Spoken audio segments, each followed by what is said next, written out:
You ask Tiger to calculate. This deals with linear inequalities with one unknown. The final result is n greater than 46. Let's solve it step by step. Swap sides.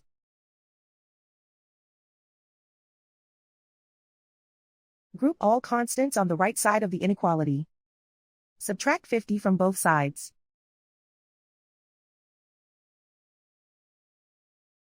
Group like terms.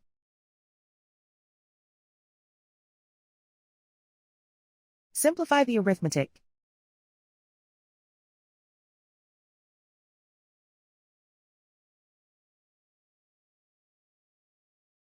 Convert the n into a positive number.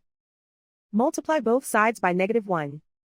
Whenever you multiply or divide by a negative, reverse the inequality sign.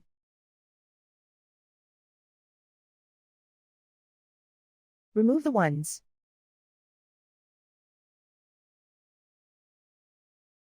Simplify the arithmetic.